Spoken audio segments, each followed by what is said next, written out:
आज पूरे भारतवर्ष में 1,12,000 बच्चे एमबीबीएस कर रहे हैं, क्योंकि मोदी जी के राज में हर जिले में मेडिकल कॉलेज बन रहा है। पहला राज्य है देश का जहां की आशाएं 100% होगी। नमस्कार, आप देख रहे हैं अमरुजाला.com। मैं आफ्ताब अजमत।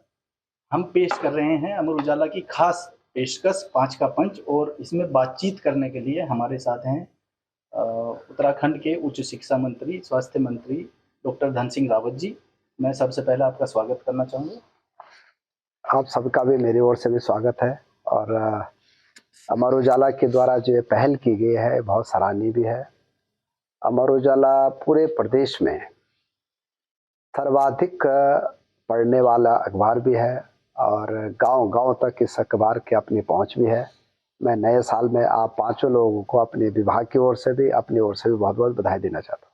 बिल्कुल, मंत्री जी ने कहा गांव-गांव तक इस अखबार की पहुंच है, और गांव-गांव तक के लोगों की समस्याओं को उठाने के लिए, उनके सवालों का जवाब तलाशने के लिए ही हमने माननीय मंत्री जी को अपने बीच बुलाया है। और हमारे 5 के पंच में मैं आपको रूबरू करवाना चाहूँगा हमारे 5 पत्रकारों से। सबसे पहले हमारे अनूप वाजपेयी जी, अमर उजाला देहरादून के संपादक।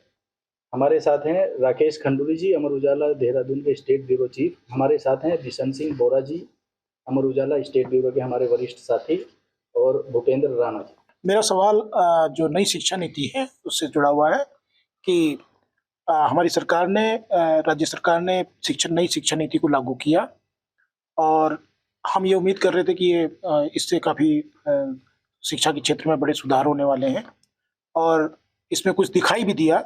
लेकिन अभी भी कुछ लगता है कि अभी तैयारियां हमारी पूरी तरह से हो नहीं पाई हैं। तो इस बारे में आप बताइएगा कि ये कब तक हम इसको प्रभावी रूप से लागू कर देखिए, भारत सरकार एनईपी 2020 को जब सदन में लाई तो देश का पहला राज्य उत्तराखंड है जिसने की शिक्षा नीति को अपने प्रदेश में सबसे पहले लागू किया। और हमने 5,000 से ज्यादा स्कूलों में बाल बाटिकाओं से इस एनईपी 2020 को लागू किया है। और देश का पहला राज्य है जिसने की उच्च शिक्षा में भी राष्ट्रीय शिक्षा नीति को लागू किया है। भारत सरकार का मैंडेट यह है कि सबसे पहले राष्ट्रीय शिक्षा नीति जो है वो आंगनवाड़ी से शुरू की जाएगी और 2030 तक उच्च शिक्षा में लागू की जाएगी। तो ये जो 10 साल हैं, तो पहले साल बाल बाटिका होगी, फिर कक्षा 1 हो गया, फिर कक्षा 2 होगी। तो यानी उनका ये कहना है कि 4 सालों तक शिक्षा नीति को प्राइमरी एजुकेशन में लागू किया जाएगा और 3 साल में माध्यमिक शिक्षा में लागू किया जाएगा और 2 साल में फिर उच्च शिक्षा में लागू किया जाएगा। लेकिन उत्तराखंड राज्य ने एक बड़ी लकीर खींच के किया कि हमने अपने विश्वविद्यालय और अपने डिग्री कॉलेजों में भी राष्ट्रीय शिक्षा नीति को लागू किया है, और पहले साल हमने इसको बीए पार्ट 1 में शुरू किया है। इसलिए आपको लग रहा होगा कि अधूरा है। तो ये पहले बीए पार्ट 1 में होगा, फिर पार्ट 2 में होगा, फिर पार्ट 3 में होगा ग्रेजुएशन में, और फिर ये पीजी में जाएगा, फिर रिसर्च स्कॉलर्स तक जाएगा। और भारत सरकार का ये मानना है कि 2035 तक जो रेशो है भारत सरकार का कि इंटरमीडिएट के बाद 50% लड़के जो है वो उच्च शिक्षा ग्रहण करेंगे पूरे देश के। आज पूरे देश में 27% बच्चा उच्च शिक्षा ग्रहण करता है, और 2030 से लेकर 32 तक भारत सरकार का ये वह है। और जब भारत सरकार ने कहा है कि जब आजादी के 100 वर्ष 2047 में विकसित भारत में जाएंगे तो तब 60% बच्चे हमारे क्या करेंगे, उच्च शिक्षा ग्रहण करेंगे।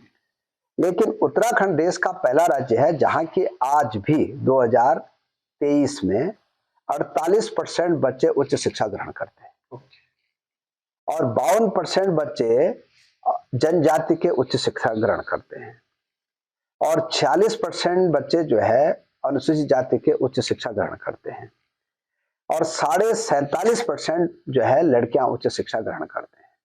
तो इसलिए हमने भारत सरकार से कहा कि भाई हम इस उच्च शिक्षा में राष्ट्रीय शिक्षा नीति को लागू कर रहे हैं, और हमारे बाद तमिलनाडु है जहां के सर्वाधिक बच्चे उच्च शिक्षा ग्रहण करते हैं।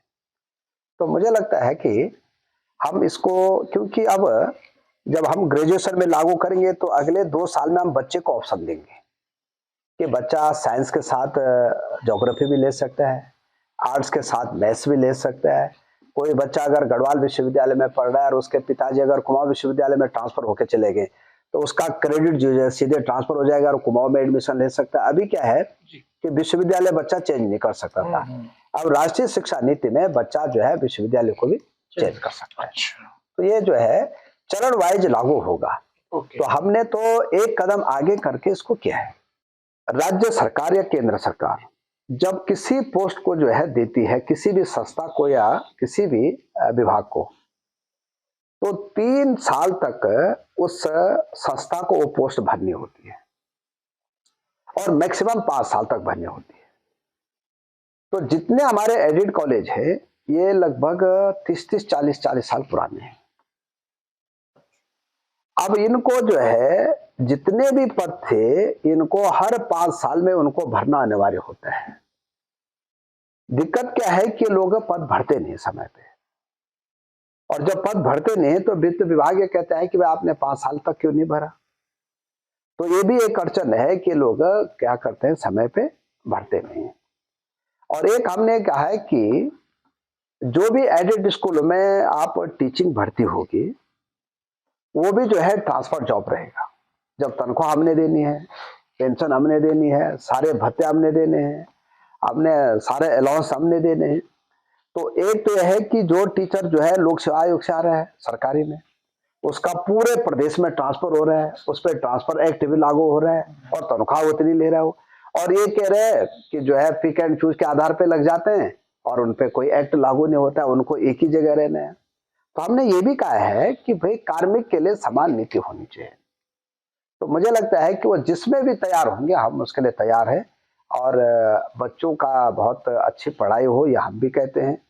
और हम तो यहाँ तक भी कह रहे हैं कि जिस दिन उन्होंने कह दिया कि हम जो है अपने उत्तराखंड सरकार के किसी भी विश्वविद्यालय से एफिलिएशन लेना चाहते हैं, वो दिन सारी भर्तियां उनकी खोल दी जाएंगी, मना सरकार की तरफ से नहीं है। तो उच्च शिक्षा पर ही मैं सवाल पूछने के लिए आमंत्रित करूंगा अपने वरिष्ठ साथी बिशन सिंह बोरा जी को।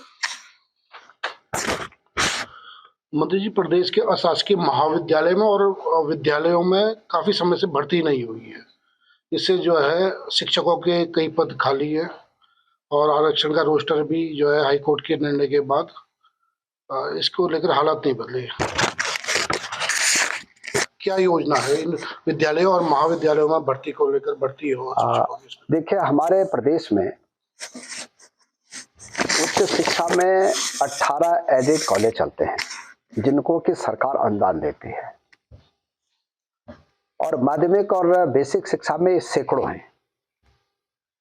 तो नियम यह था अभी तक कि जो विद्यालय कोई संस्था चलाती है और उस संस्था का किसी अध्यक्ष का निधन हो गया या वो संस्था उस विद्यालय को चला नहीं सकती है, तो सरकार उसको एड के रूप में कुछ पैसा दे देती।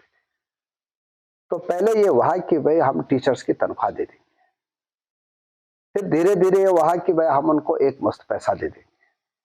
तो अभी हमारे राज्य सरकार ने माध्यमिक शिक्षा में तय कर दिया कि अब जो भी एडेड स्कूल नया अगर कोई अप्लाई करेगा तो सरकार उसको एक मुश्त 10 लाख रुपए देगी, वहां टीचर्स को तनख्वाह नहीं दी जाएगी। जो विद्यालय चल रहे हैं माध्यमिक शिक्षा के, उन विद्यालयों को 3 ऑप्शन हमने दे दिए हैं। पहला ऑप्शन ये दिया है कि अगर वो नहीं चला पाते हैं तो वो पूरा स्कूल को जो है सरकार के हवाले कर दे, तो सरकार उसको चलाएगी अगर वो नहीं चला पाते हैं। अगर वो चलाना चाहते हैं और हमसे ऐड लेना चाहते हैं टीचर्स की, तो हमने एक शर्त रखी है कि टीचर की भर्ती लोक सेवा आयोग करेगा, वो नहीं करेंगे, क्योंकि उसमें पारदर्शिता से जो है नियुक्तियां हो सके।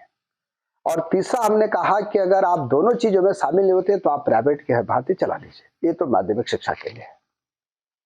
उच्च शिक्षा के लिए भी जो हमारे डीएवी कॉलेज है, डीवीएस कॉलेज है, एमकेपी कॉलेज है, ये जितने भी हमारे एडेड कॉलेज है, इनकी विवरणा यह है कि ये पहले राज्य सरकार के अधीन चलते थे और राज्य सरकार इनको जो अपने कार्मिकों को पैसा देते थे इनको भी देते थे। प्रमोशन भी ऐसे होते थे, अलाउंस भी वैसे देते थे, 7वां वित्त का जो सिफारिशें थी उनको भी ऐसा देते, ये हम उनको सब देते हैं। हमने एक ही बात कही उनको, आज वो गढ़वाल विश्वविद्यालय से उनका एफिलिएशन है, और गढ़वाल विश्वविद्यालय भारत सरकार का क्या है, विश्वविद्यालय है। हमने उनको 2 ऑप्शन दिए कि आप जिस दिन सिरदेव सुमन में आ जाएंगे उस दिन सारी सुविधाएं हम आपको एज इट इज जैसे दे रहे वैसे देते रहेंगे। लेकिन जब तक वो भारत सरकार के विश्वविद्यालय के अधीन है तो हमने कहा कि भाई आपको एक तरफ तो आना पड़ेगा और या फिर तनख्वाह वहां से लीजिए, आज तो हम ही दे रहे हैं तनख्वाह। अब हमने जो वहां टीचर्स की भर्ती नहीं हो पा रही है उसके लिए हमने उनको कहा कि आप पूरा आरक्षण तय करिए, और आरक्षण तय करके हम आपकी पोस्टों को जो है लोक सेवा आयोग में दे देंगे, और जिस दिन वो असाय पत्र हमको दे देंगे कि सरकार का जो मंतव्य है हम उसको पूरा करना चाहते हैं, उस दिन वहां की भर्तियां खुल जाएंगी। तो हमारा यह है कि आरक्षण भी पूरा हो, ST SC का बैकलॉग भी पूरा हो, और बच्चों को पढ़ाई का व्यवधान भी न हो। आज तो हम लगभग 300 करोड़ रुपए दे ही रहे हैं आज भी। तो सरकार की मंशा किसी के प्रति ये नहीं है कि हम उनको बंद करना चाहते हैं, हम उनको परेशान करना, हमें चाहते हैं कि नियुक्तियां पारदर्शी हो, और मैनेजमेंट जिस दिन इसके लिए हाँ कहेगा उस दिन हम जो है उनको कर देंगे। अगले सवाल के लिए मैं आमंत्रित करूंगा अमर उजाला देहरादून के संपादक अनूप वाजपेयी। मंत्री जी, हमारा स्टेट जो है वो फौजियों का और सेना से रिलेटेड लोगों का प्रदेश है, और महिलाएं भी बड़ी संख्या में अब सेना में भर्ती हो रही हैं। एक हम लोगों का प्रपोजल था, हमको लगता है प्रदेश का हमारा सबसे पहले था कि पहला सैनिक स्कूल जो है बालिकाओं का वो हमको बनाना था, लेकिन कहीं ना कहीं हमसे यूपी जो है हमारा बड़ा भाई जिसको हम लोग मान के चलते हैं वो आगे निकल गया हमसे और वो उनका स्थापित हो गया। तो अपना प्रस्ताव कहाँ अटका हुआ है? देखिए, आप सब लोग जानते हैं कि जो घोड़ा खाल सैनिक स्कूल है वो भी टोटल राज्य सरकार से संचालित होता है। यह है कि उसमें सेना का जो है आदमी वहाँ प्राचार्य रहता है, बाकी वहाँ जो भी खर्चे हैं वो हमारे उत्तराखंड सरकार करती है। हमने भारत सरकार को, क्योंकि सैनिक स्कूल बनाने भारत सरकार को, हमने 4 प्रपोजल भारत सरकार को दिए हैं। एक तो दिया है पीठ सैन का, जहाँ की वीर चंद्र सिंह गढ़वाली जी का जन्म स्थल है, और लगभग 600-700 नाली जमीन है वहाँ। हमने कह भी दिया है कि हम यहाँ पे जमीन भी हमने दे दी है। एक प्रपोजल है चंपावत का, एक प्रपोजल है उधम सिंह नगर का, और एक प्रपोजल है हरिद्वार का। तो ये हमने 4 जगह का प्रपोजल भारत सरकार को दिए हैं। भारत सरकार का ये कहना है कि कुछ हम PP मोड पे भी चलाना चाहते हैं, और एक आपने देखा होगा कि रुद्रप्रयाग जिले में भी जब पिछली सरकार थी तो उन्होंने वहां खाली पूरी घोषणा कर दी, हुआ कुछ नहीं उसमें। आज भी हमारे मत है कि हमारे कई स्कूलों में मिलिट्री साइंस भी चलती है। यहाँ पे भारत सरकार का भी स्कूल है, मिलिट्री स्कूल है, लेकिन जो हमारी बालिकाएं हैं, क्योंकि अब भारत सरकार ने एक विंडो खोल दिया है कि सेना में बालिकाएं भी जा सकते हैं, तो इसके लिए हमने भारत सरकार को प्रपोजल दिया है, और ऐसे ही प्रपोजल उत्तर प्रदेश ने भी दिया है। तो मुझे लगता है जैसे ही भारत सरकार हाँ कहेगा वैसे हम इस दिशा में आगे बढ़ जाएंगे। जो उपलब्ध करवाने के लिए आप क्या चुनौती मानते हैं? इतना सरकार सब मैंने काफी सुधार भी कर रही, फिर भी पहाड़ों में स्थिति थोड़ा सा बेहतर नहीं है। देखिए, अब संस्थागत डिलीवरी भी हमारे राज्य में लगभग 93% हो रही है। अब सबसे बड़ी चुनौती यह है कि अवेयरनेस की है। क्या होता है कि मैंने देखा कि अगर आदमी समय पे हॉस्पिटल आ जाए तो कोई दिक्कत कहीं नहीं है। अब हम प्रत्येक गांव में हर महीने एक अवेयरनेस कैंप लगा रहे हैं, जो स्वास्थ्य समितियां उनको पुनर्जीवित कर रहे हैं कि हर महीने जो है वहां पे लोगों का चेकआउट हो जाए, वहां पे कैंसर का जो है वो हो जाए कि उनको भाई कोई किसी को दिक्कत नहीं है, टीबी की बीमारी का चेकआउट हो जाए, वहां पे किसी को सर्दी है, खांसी है, बुखार है, ये सब हम हर गांव में चाह रहे हैं कि चेक हो जाए। लेकिन मैंने देखा कि पहाड़ में, हमारे राज्य में आदमी जब ज्यादा दिक्कत होते है तब जो है हॉस्पिटल आता है, सामान्यतया वो हॉस्पिटल नहीं आता है। और अब जब से हमने 272 जांचें फ्री की हैं तब से लोग अब धीरे धीरे हॉस्पिटलों में आना शुरू हो गया है। तो मेरा एक ही आपके अखबार के माध्यम से एक ही वो है कि अगर लोग हर हफ्ते हॉस्पिटल आ जाए, सामान्य भी अपना चेकअप करा ले, तो मुझे लगता है कि अब नर्सिंग अधिकारी भी आए गए, एएनएम भी आए गए हैं, डॉक्टर भी आए गए हैं। और अगर किसी को और भी कोई दिक्कत है तो प्राइवेट हॉस्पिटल में भी जा सकता है और वहां भी आयुष्मान से जो हम पैसा हम देते हैं। तो अब थोड़ा हमको जनजागरण करने की जरूरत है। और मैं कह सकता हूं कि आपने देखा होगा कि हमारे यहाँ सेक्स रेशियो भी बहुत अच्छा अब पूरे देश के में हम नंबर 3 राज्यों में आ गए हैं। अब हमारे यहाँ जो डेथ रेट है उसको भी हम 1 डिजिट पे लाना चाह रहे हैं कि हमारे यहाँ कम से कम क्या हो, डेथ हो। और एक हम अपने राज्य में एक बड़ा काम करना चाह रहे हैं अब कि अभी तक तो 60-65 साल का आदमी हॉस्पिटल में 108 के लिए फोन करता है या 104 के लिए फोन करता है कि साहब खुशियों की सवारी भेज दो। अब हम एक मैकेनिज्म स्वास्थ्य विभाग में ही बनाना चाह रहे हैं कि 65 साल से ऊपर व्यक्ति जो भी उत्तराखंड में निवास कर रहे हैं, स्वास्थ्य विभाग ही फोन करेगा उनको कि भाई आप हर 15 दिन में अपना चेकअप जरूर करें, और आपको कोई दिक्कत है तो सर्दी बुखार खांसी की दवाई हम गांव तक भी दे सकते हैं। तो हम एक बड़ा काम इस 26 जनवरी के बाद ये लॉन्चिंग करने जा रहे हैं। 2014 से पहले पूरे भारतवर्ष में 47,000 बच्चे जो है वो MBBS करते थे।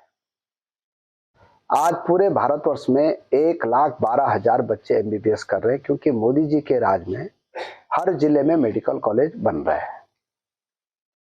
2014 से पहले 23,000 बच्चे MD करते थे, PG, और आज 57,000 बच्चे PG कर रहे हैं।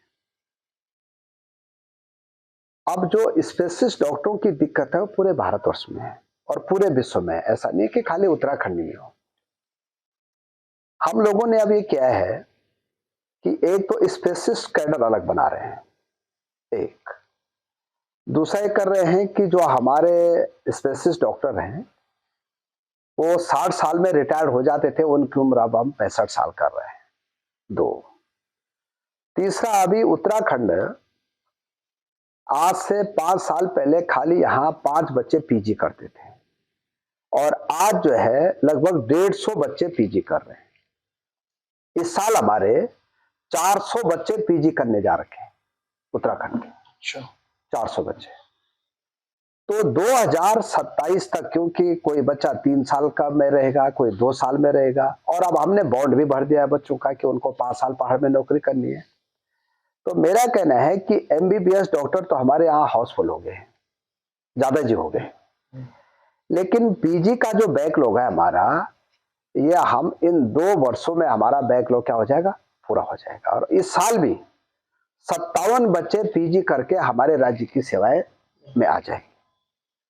और दूसरा हमने ये भी किया अब कि अगर कोई अदर स्टेट का बच्चा भी यहाँ PG करके आना चाहता है, क्योंकि प्राइवेट में किसी की तनख्वाह 4 लाख रुपए है, किसी की 5 लाख रुपए है, तो हमने ये भी ऑप्शन दे दिया अब कि कोई बच्चा अगर PG करके हमारे राज्य में सेवाएं देना चाहता है तो हम जितना पैसा उसको प्राइवेट में मिल रहा है उतना पैसा हम भी देना चाहते हैं। तो मुझे लगता है अब कि धीरे धीरे PG के बच्चे अब आ जाएंगे। दूसरा ये भी है कि अभी तक टोटल हमारे राज्य में डॉक्टरों की जो टोटल वैकेंसी थी 5 साल पहले, वो टोटल जो है 1800 थी। इन 5 सालों में हमने मेडिकल कॉलेज बना दिए, हमने उप जिला चिकित्सालय बना दिए, हमने बेस चिकित्सालय बना दिए, हमने महिला चिकित्सालय बना दिया। तो 1000 सीटें हमारी ओर बढ़ गई। और अभी IB जो नया मॉडल है हमारा कि हम प्रत्येक विकास खंड तक एक रेडियोलॉजिस्ट देना चाहते हैं, हम वहां तक एक गायनी देना चाह रहे हैं, हम वहां तक एक एनेस्थेटिया देना चाहते हैं। लगभग पूरे राज्य में 15 उप जिला चिकित्सालय और जो है खोलने की सरकार की मंशा है। तो लगभग 500 पोस्टें अब इस साल और हो जाएंगी। तो जैसे जैसे डॉक्टरों की पोस्टें बढ़ेंगी वैसे वैसे नए डॉक्टर भी आते रहेंगे। और ये भी मैं बताना चाहता हूँ नाना जी कि पहला राज्य है देश का जहाँ की आशाएं 100% होगी, एएनएम 100% हो गए, हमारे फार्मासिस्ट 100% हो गए, हमारे ये जो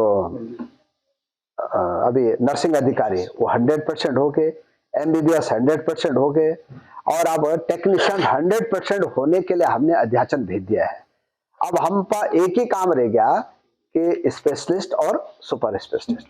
तो मैं आज स्वामी विवेकानंद जयंती है 12 जनवरी, आज मैं कह रहा हूं कि अगले 2 साल में ये कमी भी उत्तराखंड राज्य में पूरी हो जाए। आयुष्मान भारत जो योजना है प्रधानमंत्री जी की, हमारे राज्य में एक दूसरी योजना भी अटल आयुष्मान, और यह हमारे हर नागरिक के लिए है प्रदेश के। अभी तक 62% लोगों के आयुष्मान कार्ड बन चुके हैं। जो 38% लोगों के आयुष्मान कार्ड नहीं बने हैं वो कुछ कर्मचारी हैं, कुछ लेबर वाले से जुड़ जाते हैं, कुछ भारत सरकार के कर्मचारी हैं। अब हम ये कर रहे हैं कि राशन कार्ड का जो विकल्प है उससे हटके भी ये भी कर रहे हैं कि क्या आयुष्मान कार्ड को आधार से लिंक कर दें तो सब लोगों के बन जाएंगे। एक दूसरा, मैं अपने प्रधानमंत्री जी और मुख्यमंत्री जी का धन्यवाद देना चाहता हूं कि हमारे प्रदेश में हर एक हफ्ते में आयुष्मान का जो मरीज आता है उसका इलाज भी हो जाता है और पैसा भी उसको मिल जाता है। इसके लिए भारत सरकार ने हमको इस बार इनाम भी दिया है। अब जो कर्मचारियों की डिमांड है वो पूरे भारतवर्ष में कहीं नहीं है कि सब आदमी सीधे जाए हॉस्पिटल में और कैशलेस होके वापस आ जाए। आयुष्मान में 5 पैरामीटर तय है कि उसी को आयुष्मान में लिया जाएगा जो कि वहां भर्ती हो। एक दूसरा, आयुष्मान में उसी को लिया जाएगा जो कि हॉस्पिटल इन पैनल हो उसमें। 2 और तीसरा यह है कि आयुष्मान में उसी को लिया जाएगा जो कि अन्य योजनाओं से लाभ न ले रहा हो। तो कर्मचारियों के साथ मेरी कई बार की बैठक हो गई है और अब वो देखा होगा आपने कि कई कर्मचारी हाईकोर्ट गए हैं सरकार के खिलाफ। कुछ भूतपूर्व कर्मचारी भी गए जो कि पेंशनर्स हैं और कुछ जो कर्मचारी वो भी गए। तो जब हाई कोर्ट ने हमसे पूछा कि क्या, हमने कहा कि भाई देखो ये सार्वभौमिक योजना है और अगर कोई इस योजना को क्विट करना चाहता है तो क्विट कर सकता है, वो अपना इलाज अपने अलग से भी कर सकता है। तो आपने देखा होगा कि लगभग 350 लोगों ने इस योजना को क्या क्या क्विट किया और बाद में जब उनको लगा कि नहीं ये योजना बहुत अच्छी है तो आप सब ने हमको फिर आग्रह कर दिया कि मंत्री जी हमको फिर योजना से जोड़ा जाए। तो मेरा कहना है कि भारत सरकार अगर कोई नियम बनाएगी तो पूरे देश के लिए एक बनाएगी। हम अपने राज्य में कुछ शिथिलता लाने के लिए प्रस्ताव कैबिनेट में जरूर ले जाएंगे कि कर्मचारियों की जो और कुछ दिक्कतें हैं उनको सॉर्ट आउट कैसे किया जाए, लेकिन ये योजना अगर शिथिलीकरण होगा तो पूरे देश के लिए एक योजना बने। जो उपलब्ध करवाने के लिए आप क्या चुनौती मानते हैं? इतना सरकार सब मैंने काफी सुधार भी कर रही, फिर भी पहाड़ों में स्थिति थोड़ा सा बेहतर नहीं है। देखिए, अब संस्थागत डिलीवरी भी हमारे राज्य में लगभग 93% हो रही है। अब सबसे बड़ी चुनौती यह है कि अवेयरनेस की है। क्या होता है कि मैंने देखा कि अगर आदमी समय पे हॉस्पिटल आ जाए तो कोई दिक्कत कहीं नहीं है।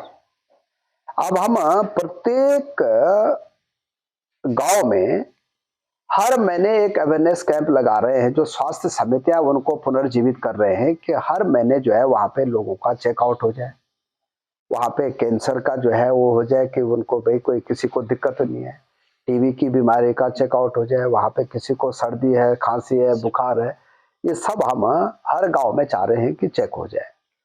लेकिन मैंने देखा कि पहाड़ में हमारे राज्य में आदमी जब ज्यादा दिक्कत होते तब जो है हॉस्पिटल आता है, सामान्यतया वो हॉस्पिटल नहीं आता है।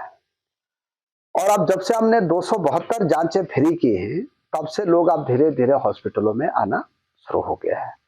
तो मेरा एक ही आपके अखबार के माध्यम से एक ही वो है कि अगर लोग हर हफ्ते हॉस्पिटल आ जाए, सामान्य भी अपना चेकअप करा ले, तो मुझे लगता है कि अब नर्सिंग अधिकारी भी आए गए, एएनएम भी आए गए हैं, डॉक्टर भी आए गए हैं, और अगर किसी को और भी कोई दिक्कत है तो प्राइवेट हॉस्पिटल में भी जा सकता है और वहां भी आयुष्मान से जो हम पैसा हम देते हैं। तो अब थोड़ा हमको जनजागरण करने की जरूरत है। और मैं कह सकता हूं कि आपने देखा होगा कि हमारे यहाँ सेक्स रेशियो भी बहुत अच्छा अब पूरे देश के में हम नंबर 3 राज्यों में आ गए हैं। अब हमारे यहाँ जो डेथ रेट है उसको भी हम 1 डिजिट पे लाना चाह रहे हैं कि हमारे यहाँ कम से कम क्या हो, डेथ हो।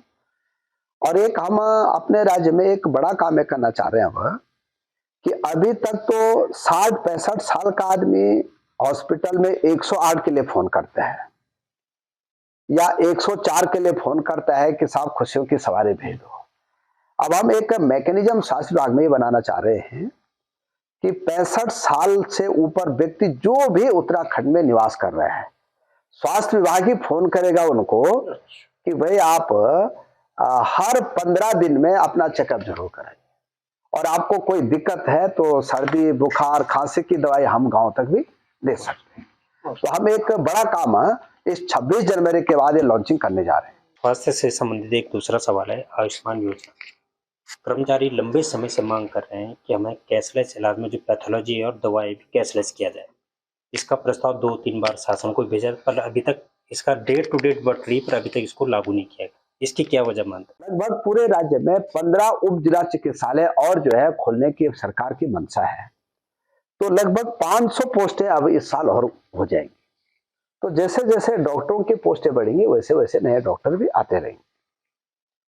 और ये भी मैं बताना चाहता हूँ राणा जी कि पहला राज्य है देश का जहाँ की आशाएं 100% होगी, एएनएम 100% हो गई, हमारे फार्मासिस्ट 100% हो गए, हमारे ये जो अभी नर्सिंग अधिकारी वो 100% हो गए, एमबीबीएस 100% हो गए और अब टेक्नीशियन 100% होने के लिए हमने अध्याचन भेज दिया है।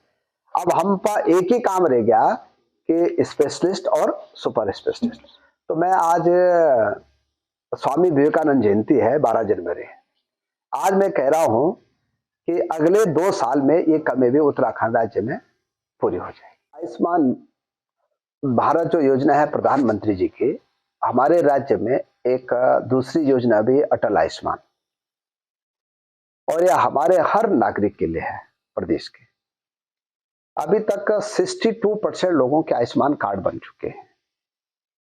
जो 38% लोगों के आयुष्मान कार्ड नहीं बने हैं वो कुछ कर्मचारी हैं, कुछ लेबर वाले से जुड़ जाते हैं, कुछ भारत सरकार के कर्मचारी हैं। अब हम ये कर रहे हैं कि राशन कार्ड का जो विकल्प है उससे हट के भी ये भी कर रहे हैं कि क्या आयुष्मान कार्ड को आधार से लिंक कर दें तो सब लोगों के बन जाएंगे। एक दूसरा, मैं अपने प्रधानमंत्री जी और मुख्यमंत्री जी का धन्यवाद देना चाहता हूं कि हमारे प्रदेश में हर एक हफ्ते में आयुष्मान का जो मरीज आता है उसका इलाज भी हो जाता है और पैसा भी उसको मिल जाता है। इसके लिए भारत सरकार ने हमको इस बार इनाम भी दिया है। अब जो कर्मचारियों की डिमांड है वो पूरे भारतवर्ष में कहीं नहीं है कि सब आदमी सीधे जाए हॉस्पिटल में और कैशलेस होके वापस आ जाए। आयुष्मान में 5 पैरामीटर तय है कि उसी को आयुष्मान में लिया जाएगा जो कि वहां भर्ती हो। एक दूसरा, आयुष्मान में उसी को लिया जाएगा जो कि हॉस्पिटल इन पैनल हो उसमें। 2 और तीसरा यह है कि आयुष्मान में उसी को लिया जाएगा जो कि अन्य योजनाओं से लाभ न ले रहा हो। तो कर्मचारियों के साथ मेरी कई बार की बैठक हो गई है और अब वो देखा होगा आपने कि कई कर्मचारी हाई कोर्ट गए सरकार के खिलाफ, कुछ भूतपूर्व कर्मचारी भी गए जो कि पेंशनर्स हैं और कुछ जो कर्मचारी वो भी गए। तो जब हाई कोर्ट ने हमसे पूछा कि क्या, हमने कहा कि भाई देखो ये सार्वभौमिक योजना है और अगर कोई इस योजना को क्विट करना चाहता है तो क्विट कर सकता है, वो अपना इलाज अपने अलग से भी कर सकता है। तो आपने देखा होगा कि लगभग 350 लोगों ने इस योजना को क्या क्या क्विट किया और बाद में जब उनको लगा कि नहीं ये योजना बहुत अच्छी है तो आप सब ने हमको फिर आग्रह कर दिया कि मंत्री जी हमको फिर योजना से जोड़ा जाए। तो मेरा कहना है कि भारत सरकार अगर कोई नियम बनाएगी तो पूरे देश के लिए एक बनाएगी। हम अपने राज्य में कुछ शिथिलता लाने के लिए प्रस्ताव कैबिनेट में जरूर ले जाएंगे कि कर्मचारियों की जो और कुछ दिक्कतें हैं उनको सॉर्ट आउट कैसे किया जाए, लेकिन ये योजना अगर शिथिलीकरण होगा तो पूरे देश के लिए एक योजना है। सरकार का गांव पर बहुत फोकस नजर आ रहा है, जैसा अभी तक की बातचीत में सामने आया। तो गांव की रीढ़ मानी जाती है सहकारी समितियां, जिला सहकारी बैंक, जिला सहकारी बैंकों को लेकर मैं मंत्री जी से एक सवाल पूछना चाहूँगा कि चतुर्थ श्रेणी कर्मचारियों की भर्ती वैसे तो जिला सहकारी बैंकों में भर्तियाँ बहुत विवादित रहती हैं, लेकिन चतुर्थ श्रेणी कर्मचारियों की भर्ती में जो गड़बड़ियाँ आई थी, उसकी जाँच भी हुई थी, लेकिन उसमें उसके बाद की कार्रवाई का कोई पता नहीं चल पाया है। और आगे क्या विज़न है आगे भर्तियाँ ताकि पारदर्शिता के साथ हों? देखिए, सहकारिता विभाग में मैं ये कह सकता हूं कि जितना काम इन 6.5 वर्ष में हुआ उतना काम शायद ही कभी हुआ होगा।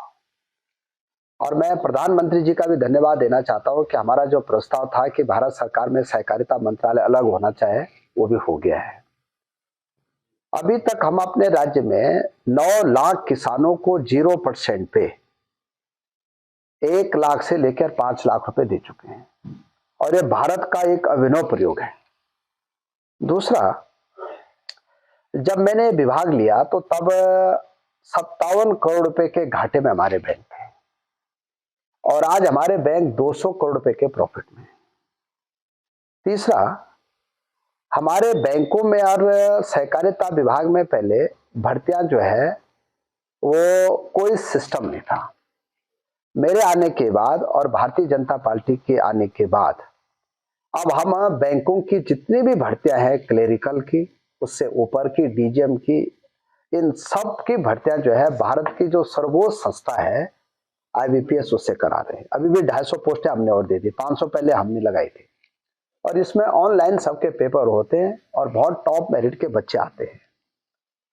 जहां तक चतुर्थ श्रेणी का सवाल है, तो चतुर्थ श्रेणी की नियुक्तियां बैंकों में वो बोर्ड करता है, और आज तक बोर्ड को पावर थी कि वो जिसको चाहे उसको रख लेता था।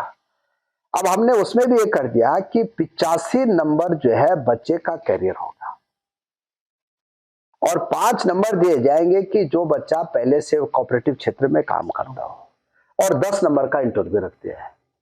तो मुझे लगता है कि इससे ज्यादा पारदर्शिता कुछ हो नहीं सकते। लेकिन अब हमने 4th क्लास भी अब टोटल आउटसोर्सिंग कर दिया है, क्योंकि कई बार बैंकों में जो दिक्कतें आती थी कि 4th क्लास में साहब उन्होंने अपने चेतों को रख दिया या गड़बड़ हो गई।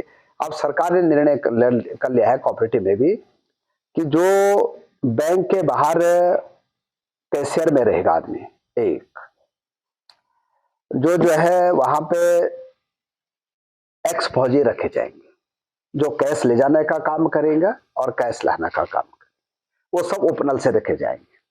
और जितने 4th क्लास के पद हैं वो आप बैंकों में जो है वो आउटसोर्सिंग से रखे जाएंगे, ताकि ये जो डेली की दिक्कतें होती थी खत्म। तो अब और जब तक परमानेंट नियुक्तियां नहीं होते हैं तब तक पर पीरियड जो है वहां का प्रिंसिपल जो है टीचर रखने की अधिकार भी हमने प्रिंसिपलों को दे रहे। इस समय हम शिक्षा विभाग में लगभग 2500 तो प्राइमरी स्कूलों में टीचर लगाने का आज हमने वो कर दिया निर्णय। एक लगभग 1500 टीचर LT में लगाने का अध्याचन भेज दिया है। 750 लेक्चरर का अध्याचन भेज दिया है, लेक्चरर का 650 जो है प्रिंसिपल अब आयोग से आएंगे, 50% वो भी कर दिया है आयोग। आपने पढ़ भी लिया होगा कि आयोग ने कह दिया कि जल्दी वो करेंगे। और 2500 हम प्रत्येक स्कूलों में 4th क्लास रख रहे हैं, 2500 वो रख रहे हैं, और 1500 लोग हम BRC CRC में रख रहे हैं। तो जैसे 10,000 लोगों को हम स्वास्थ्य विभाग में नौकरी दे रहे हैं आजकल, इस साल जो है 2024 में 10,000 लोगों को शिक्षा विभाग में नियुक्तियां दी। हम हरियाणा की तरफ पर नई तबादला नीति लेकर आ रहे थे, तो उसको लेकर क्या है, क्या नई शिक्षा सत्र से लागू होगी और क्या ये एक्ट के दायरे में रहेगी या एक्ट से अलग रहेगी? ऐसा है कि अब राष्ट्रीय शिक्षा नीति 1 और समग्र शिक्षा अभियान 2, भारत सरकार ने भी अब मैंडेटरी ये कर दिया है कि समग्र शिक्षा का पैसा उसी राज्य को दिया जाएगा जहां की ट्रांसफार जितने भी वो हैं क्या स्थानांतरण, वो जो है ऑनलाइन किए जाएंगे। अब धीरे धीरे पूरे राज्य जो है ऑनलाइन ट्रांसफर पे जा रहे हैं, और हमने भी जो विद्या समीक्षा केंद्र बनाया है वो भी पूरा ऑनलाइन है और पारदर्शी है। अब हम सारे शिक्षक संगठनों की भी बैठक कर रहे हैं जो एक्ट हमारा विद्यमान है पहले से, उसकी भी समीक्षा हो रही है। और अब चाहे बच्चा हो चाहे टीचर हो, हाजिरी भी ऑनलाइन होगी, ट्रांसफर भी ऑनलाइन होंगे।